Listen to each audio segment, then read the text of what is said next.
ठीक है, या इस एग्जाम्पल को थोड़ा सा चेंज करते हैं कि मान लो ये 1 लाख नहीं है, 1,10,000 है, 1,10,000 इसको टोटल पैसे देने हैं और आपकी सैलरी जो है वो 1 लाख की है। ठीक है, 1 लाख की सैलरी है और उसमें से ये 1,10,000 में से 1 लाख जो है ये कॉन्ट्रीब्यूट करता है आपके लिए एक रिकॉग्नाइज प्रोविडेंट फंड में। तो सरकार बोलती है देखो 10,000 is genuine contribution, 10% of salary आ रहा है, ये 10% ऑफ सैलरी है, this is a genuine contribution. सरकार ने एक लिमिट तय कर दी कि भाई अगर आप 12.5% तक ऑफ सैलरी आप कंट्रीब्यूट करते हो इस फंड में तो हमें कोई दिक्कत नहीं है, ये वाला जो पैसा है। अब देखो एम्प्लॉय के हाथ में ये 1 लाख भी टैक्सेबल होना चाहिए और ये 10,000 भी टैक्सेबल होना चाहिए। ठीक है, तो एम्प्लॉय के हाथ में जब वो अपना टैक्स देखेगा तो वो बोलेगा कि भाई मेरे को 1 लाख अभी मिले हैं और जो मेरे को 10,000 है ना ये मेरे को अभी नहीं मिले हैं, बट ये मेरे लिए ही इस फंड में डाल दिए गए हैं, इस फंड में अब आज की डेट में मेरे लिए ही डाले गए हैं। तो क्या इस 10,000 पे भी ये भी मेरी इनकम का ही पार्ट है तो एक तरीके से इनकम का ही पार्ट, भाई 1,10,000 मिलने थे तो वो आज मिले नहीं है, बट डले तो ये आरपीएफ में मेरी वजह से ही है ना, मेरे लिए ही डले हैं। तो इसलिए सैलरी में आइडली पूरा का पूरा 1,10,000 आना चाहिए। बट सरकार बोलती है ठीक है कोई बात नहीं, 12% तक का अगर आपने कॉन्ट्रीब्यूशन करा, मतलब सैलरी का 12% तक का जो कॉन्ट्रीब्यूशन है इस फंड में वो तो एम्प्लॉय के हाथ में एग्जेम्प्ट है। ठीक है, और इसके ऊपर का जो अमाउंट है मतलब 12.5%, मान लो यही आपका अमाउंट अगर 13,000 होता, यही आपका अमाउंट अगर 13,000 होता तो दैट मीन्स 12.5% कितना हुआ इसका 12,500। तो जो 500 का एक्सेस अमाउंट है,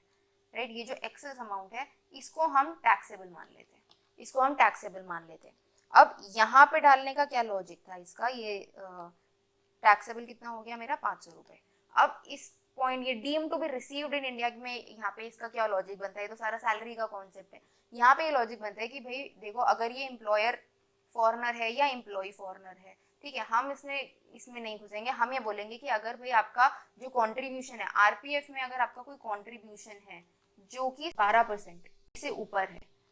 अगर 12% से एक्सेस में है, इन एक्सेस ऑफ 12% है, तो उस अमाउंट को मतलब ये जो 500 रुपए हमारे एग्जाम्पल में आया था इसको हम रिसीव्ड इन इंडिया मान लेंगे, deemed to be received in India मान लेंगे, deemed to be received in India मान लिया जाएगा इसको। ठीक है, सॉरी अबाउट द थिंग, इसको इसको deemed to be received in India, deemed to be received in India मान लिया जाएगा। ठीक है, तो ये क्या बोलते हैं कि भाई देखो आपने, हमें समझ आता है, सिंपल सा देखते हैं कि भाई देखो हमें समझ आता है कि आप एक फंड बनाते हो एक तरीके से जो कि रिकॉग्नाइज प्रोविडेंट फंड है, आपने प्राइवेट कंपनी से अपना एक फंड बनाया और वो फंड मिलके सरकार से रिकॉग्नाइज करा दिया, या फिर सरकार के अपने भी कोई रिकॉग्नाइज प्रोविडेंट फंड से, और उसमें कॉन्ट्रीब्यूशन होता है। तो एम्प्लॉयर अगर कोई कुछ कॉन्ट्रीब्यूट करता है, एम्प्लॉयर अगर कुछ कॉन्ट्रीब्यूट करता है which is an excess of, तो मतलब एम्प्लॉयर अगर कुछ कॉन्ट्रीब्यूट करता है एम्प्लॉई के लिए, ठीक है, तो उसमें 12% ऑफ सैलरी इतना तक जो है वो तो एग्जेम्प्ट है। आप ये देखो पहली चीज तो कि जो कंट्रीब्यूशन किया गया, एम्प्लॉयर ने अपने लिए तो कंट्रीब्यूट किया नहीं, एम्प्लॉयर ने एम्प्लॉई के लिए कंट्रीब्यूट किया। भाई एम्प्लॉयर को 1,10,000 रुपए देने थे एम्प्लॉय को, उसने 1 लाख तो आज की डेट में दे दिया और 10,000 बोले कि तेरे नाम पे मैं ये फंड बना देता हूँ, मतलब ये फंड जो है तेरे नाम पे मैं इन्वेस्ट कर देता हूँ, आज से 10-15 साल बाद या तेरे रिटायरमेंट में ये 10,000 जो है अपने आप ग्रो करता रहेगा, यहाँ पे इंटरेस्ट भी आता है तो ये ग्रो करता रहेगा, तेरे को तो अभी सारे पैसे दे दिए तो उड़ा देगा। ठीक है, तो क्या करा कि 10,000 जो है ये एम्प्लॉय के नाम पे फंड में डाल दिए। अब फंड में डाल दिए तो अब एम्प्लॉय क्या बोलेगा कि देखो ये 10,000 मेरे हाथ में तो आए नहीं है, बट है तो मेरे नाम के ही ना, आने तो मेरे पास ही थे, इनकम ही थी मेरी एक तरीके से, मेरे पास आते मैं डालता फंड में, एम्प्लॉयर ने अपने आप डाल दिए। तो इनकम में क्या होना चाहिए, इनकम में तो भाई पूरा एम्प्लॉय की जब इनकम आती है, एम्प्लॉय की जब हम इनकम देखेंगे तो उसमें तो पूरा 1,10,000 आना ही चाहिए। बट सरकार बोलती है नहीं कोई बात नहीं, 12.5% ऑफ सैलरी जो है उतना अमाउंट जो है उतना एग्जेम्प्ट है, उतना एग्जेम्प्ट है। ठीक है, इसकी सारी डिटेल डिस्कशन ये क्यों एग्जेम्प्ट है और ये सब हम सैलरी में करेंगे। अभी फिलहाल हम सिर्फ रिसीव्ड इन इंडिया का कॉन्सेप्ट देखते हैं कि 12.5% तक अगर आरपीएफ में कुछ कंट्रीब्यूशन किया गया है तो वो तो एग्जेम्प्ट है। उसके ऊपर अगर मान लो ये 13% तक या 14% या 15% कुछ कॉन्ट्रीब्यूशन आरपीएफ में जा रहा है तो वो बोलेंगे कि उसको हम रिसीव्ड इन इंडिया मान लेंगे, रिसीव्ड इन इंडिया मान लेंगे, मतलब उस पर हम टैक्स लगा देंगे। तो टैक्स तो पहले भी लगता, बट यार रिसीव्ड इन इंडिया डीन में क्यों लिखा गया कि भाई मान लो आप बोलो कि एम्प्लॉयर फॉरनर है, एम्प्लॉय फॉरनर है, तो ये एनआरआई है, ये एनआर है, उन सब चीजों में हमें नहीं पढ़ना, हम बोल रहे हैं कि भाई आरपीएफ जो है ये तो इंडिया में है ना,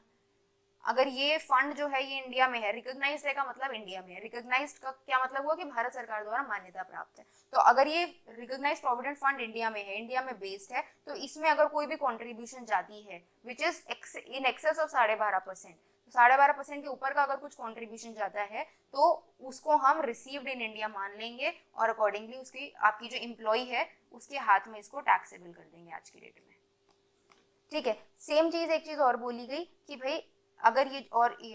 दूसरी चीज हमने एक चीज और देखी थी ना कि भाई जो आरपीएफ है इसमें आपने आज 10,000 डाले, फिर अगले हर महीने फिर 10,000 ऐसे एम्प्लॉयर डालता चला जाएगा, तो ये जो पैसा है ये एज इट इज नहीं रहता है, ये बढ़ता चला जाता है। इस पे इंटरेस्ट रेट होते हैं भाई 7% का इंटरेस्ट है, 12% का इंटरेस्ट रेट है। तो इसके जो अब मान लो कोई एम्प्लॉय का पर्सनल फंड था, personal fund in sense private fund था कि एबीसी कंपनी थी, उसने अपना एक फंड बनाया और वो फंड जो है वो फिर रिकॉग्नाइज करा लिया। ठीक है, और सर इनको बोला, एम्प्लॉयज को बोला कि भाई देखो एक काम करते हैं, मैं ना तुम ये जो फंड है ना इस पे मैं तुम्हें 15% का इंटरेस्ट दे देता हूँ, मतलब ये जो पैसा है तुम्हारा ये बहुत जल्दी जल्दी ग्रो करेगा, और एक काम करो ये जो 1 लाख की सैलरी है इसको कम कर लेते हैं। ऐसा भी कई बार लोग करते हैं, ठीक है, कि 1 लाख की जो सैलरी है ये कम करते हैं। तो यहाँ पे भी रोक लगाई गई और बोला कि नहीं, इस पे जो इंटरेस्ट आ रहा है ना, ये जो फंड में जो पैसा है इसमें जो इंटरेस्ट मिल रहा है आपको, ये 9.5% से ज्यादा नहीं होना चाहिए। अगर 9.5% से ज्यादा है तो उसको भी हम deemed to received in India मान लेंगे, deemed to be received in India मान लेंगे। ठीक है, तो मतलब अब क्या बोला गया कि भाई डीम्ड, अच्छा और दूसरी चीज, deemed to be received in India क्यों बोला गया, क्योंकि ये जो फंड है ये इंडिया में बेस्ड है। ठीक है, तो क्योंकि ये फंड इंडिया में बेस्ड है तो कोई फर्क नहीं पड़ता आपका एम्प्लॉयर नॉन रेजिडेंट है, एम्प्लॉय नॉन रेजिडेंट है, हमें इस चीज से कोई लेना देना नहीं है as long as fund India में है। ठीक है, फंड रिकॉग्नाइज्ड प्रोविडेंट फंड है, तो ऐसे केसेस में अगर आपकी कॉन्ट्रीब्यूशन 12% ज्यादा है, 12% क्यों बोला गया, क्योंकि 12% तो एग्जेम्प्टी होती है, 12% के ऊपर अगर कुछ है तो उसको आज की डेट में ही एम्प्लॉय के हाथ में टैक्सेबल कर देंगे, और अगर इसका जो इंटरेस्ट रेट है, जो इसमें जो पैसा पड़ा है उस पर जो इंटरेस्ट रेट मिल रहा है वो 9.5% से ज्यादा है, वो 9.5% से इन एक्सेस ऑफ 9.5% है, तो जो एक्सेस वाला अमाउंट है उसको एम्प्लॉयज के हाथ में टैक्सेबल कर देंगे। ठीक है, तो ये लिमिट्स आपको थोड़ी सी ध्यान में रखनी पड़ेगी। अब नेक्स्ट पे आ जाते हैं। नेक्स्ट है कि भाई हमने रिकॉग्नाइज्ड प्रोविडेंट फंड देख लिया, अब ऐसे भी हो सकते हैं कि कोई अनरिकॉग्नाइज्ड प्रोविडेंट फंड हो। अब जो अनरिकॉग्नाइज्ड प्रोविडेंट फंड होंगे, मतलब मान लो ये जो एबीसी फंड था ये पहले अनरिकॉग्नाइज्ड फंड था, ठीक है, इसमें ना कुछ मान लो 2-2.5 करोड़ का कुछ पैसा पड़ा हुआ है ऑलरेडी, कि एबीसी कंपनी वाले जो थे उन्होंने ऑलरेडी एक फंड बना रखा था अपने एम्प्लॉयज के लिए, और उसमें इतना आज की डेट में कॉर्पस पड़ा है, इतना पैसा पड़ा है आज की डेट में, और इन्होंने क्या किया कि फिर ये सारा का सारा अनरिकॉग्नाइज्ड प्रोविडेंट फंड को रिकॉग्नाइज्ड प्रोविडेंट फंड बना दिया, इसको कन्वर्ट कर दिया सारा का सारा, इसको आज की डेट में वो कर दिया, मान्यता प्राप्त करवा दी सरकार से, और बोला कि भाई अब ये जो एबीसी फंड है ये अनरिकॉग्नाइज नहीं है, सारे डॉक्यूमेंटेशन कंप्लीट हो गई, ये आज से रिकॉग्नाइज्ड प्रोविडेंट फंड है। तो सरकार ने बोला ऐसा कोई भी पैसा जो कि अब अनरिकॉग्नाइज्ड फंड से रिकॉग्नाइज्ड प्रोविडेंट फंड में जा रहा है, ठीक है, एम्प्लॉयर कॉन्ट्रीब्यूशन का, जो कि एम्प्लॉयर को कॉन्ट्रीब्यूट करना था, तो वो जो कि एम्प्लॉयर ने ऑलरेडी यहाँ पे कंट्रीब्यूट कर रखा है, ठीक है, ये पैसा एम्प्लॉयर ने कंट्रीब्यूट कर रखा है, 2-2.5 करोड़ का ये जो सारा पैसा है ये एम्प्लॉयर ने कंट्रीब्यूट कर रखा है, तो ये सारा का सारा पैसा जब रिकॉग्नाइज्ड प्रोविडेंट फंड में जाएगा तो ये सारे के सारे पैसे को भी हम रिसीव्ड इन इंडिया मान लेंगे। नहीं तो देखो लोगों के लिए बहुत इजी था ये टैक्स प्लानिंग करना, कि पहले तो आप एबीसी फंड बना लो, अपना एक अनरिकॉग्नाइज्ड प्रोविडेंट फंड बना लो, उसमें जो करना है करो, कोई इस पर रोक टोक नहीं है, बट फिर उसके बाद एक दिन एक काम करो, उसको रिकॉग्नाइज्ड प्रोविडेंट फंड बना लो और ये सारा का सारा पैसा आपका टैक्स फ्री हो जाएगा, राइट, क्योंकि इसमें 12% तक की लिमिट है, 12% तक का जितना भी कंट्रीब्यूशन होता है वो एग्जेम्प्ट होता है। ठीक है, तो उन्होंने क्या बोला कि नहीं, अगर पुराना भी कुछ ऐसा पैसा पड़ा है जो कि अब रिकॉग्नाइज्ड प्रोविडेंट फंड में जा रहा है, पुराने से लेके अब अगर आज की डेट में उसको आप मान्यता प्राप्त करा रहे हो, तो जो पुराना पैसा था जो कि अनरिकॉग्नाइज था, जिसपे कोई टैक्स वैक्स का कोई सरकार को पता ही नहीं है कि इस पे कितना टैक्स लग रहा है कितना नहीं लग रहा, तो आज की डेट में इस पूरे पैसे को जब आपने इसको रिकॉग्नाइज कराया तो इसको हम रिसीव्ड इन इंडिया मान लेंगे, और इस पे हम अकॉर्डिंगली इसको स्कोप ऑफ इनकम मान के इस पे टैक्स लगा देंगे। ठीक है, और यहाँ पे हम कौन सी कंट्रीब्यूशन देख रहे हैं, हम यहाँ पे एम्प्लॉयर कंट्रीब्यूशन देख रहे हैं। पॉज करना।